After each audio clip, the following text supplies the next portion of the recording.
یاد رہیں گے؟ حضرت انس بن مالک حدیث کے راوی ہیں، کہتے ہیں حضور اٹھے اور ایک دن پہلے چھڑی لے کے میدان میں آئے، ایک دن پہلے اٹھے، دیکھو میرے محبوب کے علم کی شان۔ میرے اعلیٰ حضرت فرماتے ہیں اور کوئی غیب تم سے نہا ہو بھلا جب خدا ہی نہ چھپا رہا، اور کوئی غیب تم سے نہا ہو بھلا جب خدا ہی نہ چھپا رہا، تم پر کروڑوں درود۔ اور ہمارے ایک شیخ تھے علامہ تحسین رضا صاحب رحمۃ اللہ علیہ، ان کا بڑا خوبصورت شعر ہے، وہ فرمایا کرتے تھے علم غیب رسول کے منکر اس حقیقت کو بھول جاتے ہیں، غیب مانا کہ راز ہے لیکن راز اپنوں سے کب چھپاتے ہیں۔ راز مانا، غیب مانا کہ راز ہے لیکن راز اپنوں سے کب چھپاتے ہیں۔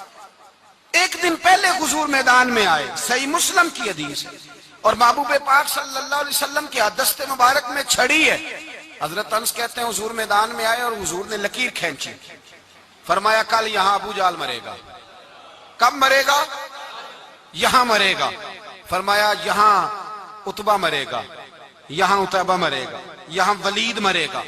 حضرت انس فرماتے ہیں میری لکیروں پہ نظر تھی، لوگ جنگ لڑتے رہے، میں لکیریں دیکھتا رہا، اللہ کی عزت کی قسم جہاں حضور نے چھڑی رکھی تھی جو مرا وہی آ کے مرا ہے، جو مرا ہے وہی آ کے، جو دن کو کہہ دیا دن ہے تو دن نکل آیا، جو شب کو کہہ دیا شب ہے تو رات ہو کے رہی۔ خدا نے ان کی زباں کو وہ اختیار دیا، جو نکلی منہ سے ان کے وہ بات ہو کے رہی۔ فرمایا جہاں حضور نے چھڑی رکھی تھی جو مرا ہے وہیں آ کے مرا ہے میرے رسول کریم سید عالم صلی اللہ تعالی علیہ وسلم نے اگلے دن صبح اٹھ کے صف بندی بنوائی۔ حضور نے اپنے ہاتھ کے اندر چھڑی لے لی، فرمایا چلو ابھی صفیں سیدھی کرو۔ کیا کرو؟ کرانی چاہیے نا صفیں سیدھی، ہمیں کر بھی لینی چاہیے نا۔ حضور نے فرمایا تم صفیں سیدھی کرو، اللہ تمہارے دل سیدھے کر دے گا۔ تو یہاں سیدھے کرانے والے ہوتے ہیں، کرنے والا۔ اور میرے نبی پاک صلی اللہ علیہ وسلم نے فرمایا جب تم نماز کے لیے صفیں سیدھی کرتے ہو تو رب تو تمہیں دیکھ کے مسکراتا ہے، جو اس کی شان کے لائق ہے۔ حضور صفیں سیدھی کرا رہے تھے۔ حضرت سواد انصاری ایک صحابی تھے، تو پیٹ ان کا بڑا تھا، حضور نے چھڑی رکھی، فرمایا پیچھے ہٹ تھوڑا سا، بڑا پیٹ تھا، چھڑی لگائی نہ تو کہنے لگے حضور کیوں ماری ہے چھڑی آپ نے مجھے۔ نبی پاک صلی اللہ علیہ وسلم نے فرمایا چل ناراض نہ ہو، بدلہ لے لے۔ کہنے لگے لائیں دے بدلہ۔ حضور نے چھڑی پکڑائی تو کہنے لگے کپڑا ہٹائیں۔ حضور نے کپڑا ہٹایا تو جسم اقدس چومنے لگے، کہنے لگے محبوبہ پتہ نہیں تھوڑی دیر کے بعد کیا بننا ہے۔ میں نے کہا جاتے جاتے بوسے لے لوں حضور، بوسے لے لوں جاتے جاتے مصطفیٰ کریم۔ اور یہ واقعات کئی صحابہ کے، حضرت عکاشہ بن محصن کا بھی ہے اور بھی کئی لوگوں کا۔ میرے رسول پاک علیہ السلام میدان بدر میں، بدر کی فضا عرض کر رہا ہوں، دو صحابی تھے، ایک کا نام حضرت حذیفہ بن یمان اور ایک کا نام حضرت حسیل۔ یہ دو صحابی ہیں رسول پاک صلی اللہ علیہ وسلم۔ یہ کہیں سے آ رہے تھے واپس، ابو جہل کی ملاقات ہو گئی۔ جنگ میں جا رہے ہو، اپنے نبی کے لیے آئے ہو، مدد کرو گے؟ انہوں نے کہا نہیں ہم تو ویسے ہی آ رہے تھے۔ ابو جہل نے کہا اگر ویسے ہی آ رہے تھے تو ٹھیک ہے جاؤ، وعدہ کرتے ہو لڑو گے تو نہیں؟ کہا نہیں لڑیں گے۔ یہ دونوں وعدہ کر کے آ گئے حضور کے پاس، کہا یا رسول اللہ ہم نے اس سے وعدہ کر لیا ہے لیکن ہمارا ارادہ تو لڑائی کرنے کا ہے، ہمیں تو یہاں کے پتہ چلا ضرورت پڑی ہے۔ تو نبی پاک صلی اللہ علیہ وسلم نے فرمایا تم نے وعدہ کر لیا اب تم نہیں لڑو گے۔ کہا یا رسول اللہ کافر سے وعدہ کیا ہے۔ میرے نبی پاک نے فرمایا کیا تو مومن نے ہے نا۔ کس نے کیا ہے؟ اللہ اکبر۔ کوئی وعدوں کی پاسداری نہیں کرتا۔ میدان بدر میں جہاں ایک ایک فرد کی ضرورت ہے، ایک ایک فرد کی، وہاں رسول پاک نے فرمایا مومن نے وعدہ کیا ہے لہذا ہم دو مجاہد کاٹتے ہیں۔ فرمایا تم بیٹھ جاؤ تم نہیں لڑو گے۔ اب دونوں لشکر آمنے سامنے ہوئے، آمنے سامنے۔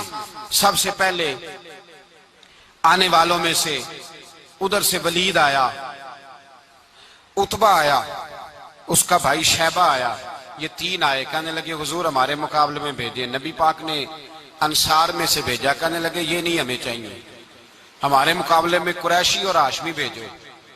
برادری کا بڑا شوق تھا نا قریشی۔ حضور نے فرمایا چلو تمہارا جلدی مرنے کا ارادہ ہے تو بھیج دیتے ہیں، ٹھیک ہے تمہارے پائے کے بھیج دیتے ہیں۔ حضور نے فرمایا چلو امیر حمزہ اٹھو۔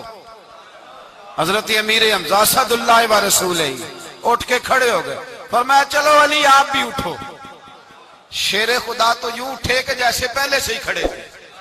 حضور نے فرمایا چلو. ابو عبادہ بھی اٹھے, تینوں صحابی اٹھے. حضرت عبادہ ذرا بوڑھے تھے, ان کے لیے تھوڑا مشکل ہوا دشمن کو سنبھالنا. باقی تو دونوں نے کاٹ کے رکھ دیے دشمن. اور حضرت علی رضی اللہ تعالیٰ نے دیکھا نا جناب عبادہ ذرا زخمی ہو گئے, دشمن ان کا بھاری ہو رہا تو دوڑے گئے, مارا. حضرت عبادہ کا دشمن بھی مارا اور جناب ابو عبادہ کو کندھوں پہ اٹھا کے در رسول پہ لے گئے. کہنے لگے سونیا یا رسول اللہ آپ کے دشمن میں مار آیا ہوں, غلام بچا کے لے آیا ہوں, یہ میں لے آیا ہوں آپ کی. یہ شان ہے حضرت علی شیر خدا کرم اللہ. اب جنگ کا نکارہ بجا, کہاں 1000. ایک مورخ کہنے لگا نہیں پورا 1000 نہیں تھا, 950 تھا. میں کہا چل تو 900 کر لے یار, اس میں کون سی حرج والی بات ہے. پھر بھی 900 اور 300 کا کیا مقابلہ. اور پھر اسلحے سے لیس 1000 کا لشکر.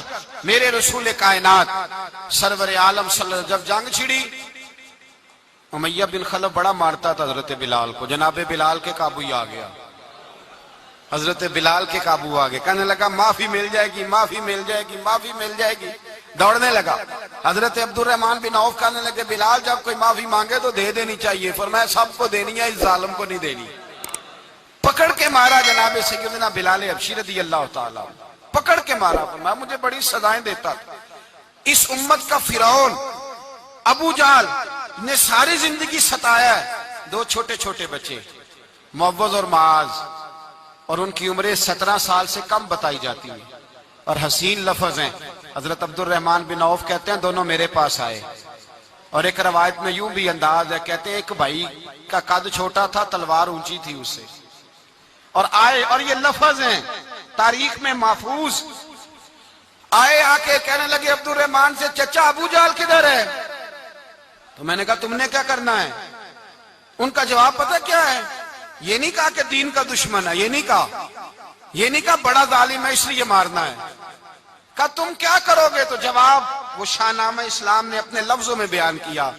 کہنے لگے مریں گے. زیادہ یہی ہے نا کہ ہم کمزور ہے. پوچھنے کا سٹائل یہ تھا کہ تم بچے ہو, تم نے کیا کرنا ہے. تو پتہ ان کا جواب کیا ہے.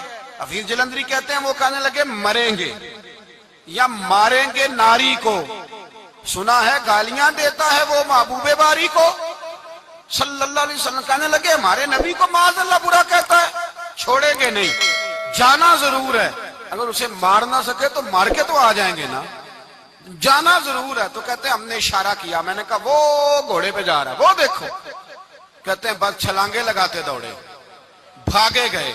ایک نے اچھل کے تلوار ماری, دوسرے نے بھی گرایا, تیسرے نے بھی زخمی کیا. ابو جہل نے تلوار ماری تو ایک بھائی کا بازو کٹ گیا. بازو کٹ گیا تو ہلکا سا گوشت لٹک رہا تھا, اس نے پیر رکھ کے گوشت بھی جدا کر دیا اور کاٹا ابو جہل کو. جب نیچے گرا تو اب عبداللہ ابن مسعود آئے, دیکھا کچھ جان باقی ہے, رسی جل گئی, بال نہیں گئے. حضرت عبداللہ ابن مسعود جب گلا کاٹنے لگے تو کہنے لگا ذرا نا گردن نیچے سے رکھ کے کاٹنا, گردن ذرا نیچے رکھ کے کاٹنا. فرمایا کیوں. کہنے لگا ذرا سردار ہوں, گردنوں میں پڑی گردن میری اونچی نظر آنی چاہیے. رسی جل گئی پر بال. کہنے لگا ایسا نہ ہو غلاموں میں پڑی ہو تو چودھری کی گردن لہذا ہی نہ نظر آئے, ذرا نیچے سے رکھ کے کاٹنا. حضرت عبداللہ ابن مسعود رضی اللہ تعالیٰ انہوں نے گردن کو کاٹ ڈالا. میرے بھائی اب جنگ ختم ہونے لگی آہستہ آہستہ. دونوں بچے اپنی تلواریں لے کے در رسول پہ آئے. ایک کہنے لگا میں نے مارا ہے, دوسرا کہنے لگا حضور میں نے مارا ہے. حضور نے فرمایا تلواریں دکھاؤ, خون کس کو لگا ہے. جب خون دیکھا تو دونوں کو ایک جتنا لگا تھا. میرے حبیب مسکرائے, فرمایا تم دونوں نے مارا ہے, تم دونوں نے مارا ہے. میرے رسول پاک سید عالم صلی اللہ تعالی علیہ وسلم نے دیکھا امیہ بھی مر گیا. ابو البختری, عتبہ, عتیبہ, شیبہ, امیہ بن خلف, بڑے بڑے دشمن مر گئے. 70 کے قریب قتل ہوئے, 70 کے قریب گرفتار ہوئے, باقی بھاگ گئے. 14 صحابہ صرف شہید ہوئے. ان کے جو مر گئے نبی پاک نے کنویں کے اندر پھینک دیے, اور کنویں کے سرانے کھڑے ہو کے ذمہ داری سے, سیاستہ کی روایت عرض کر رہا ہوں, ذمہ داری سے حضور نے بدر کے کنویں پہ کھڑے ہو کے فرمایا او کافرو, او فلاں بن فلاں, او فلانے کے بیٹے فلانے, تم نے دیکھ لیا میرے رب کے وعدے کتنے سچے ہیں. حضرت عمر کہنے لگے حضور مردوں سے آپ باتیں کر رہے ہیں؟ تو نبی پاک نے فرمایا عمر جتنا تم سن رہے ہو اتنا یہ بھی سن رہے ہیں. اگر کافر سن سکتے ہیں تو داتا علی اجمیری نہیں سن سکتے؟ اگر کافر سن سکتے ہیں تو معین الدین اجمیری نہیں سن سکتے؟ کہاں بیٹھ کے تو عقیدہ پڑھتا رہا ہے؟ اگر مشرکوں بے ایمانوں کا آواز آتی ہے تو کیا حضرت ابو ہریرہ اپنی قبر میں نہیں سنتے؟ غوث اعظم جیلانی نہیں سنتے؟ میرے اعلیٰ حضرت کا عقیدہ ہے، وہ فرماتے ہیں واللہ وہ سن لیں گے اور فریاد کو پہنچیں گے ہم. اتنا تو ہو کوئی فریاد کرے دل سے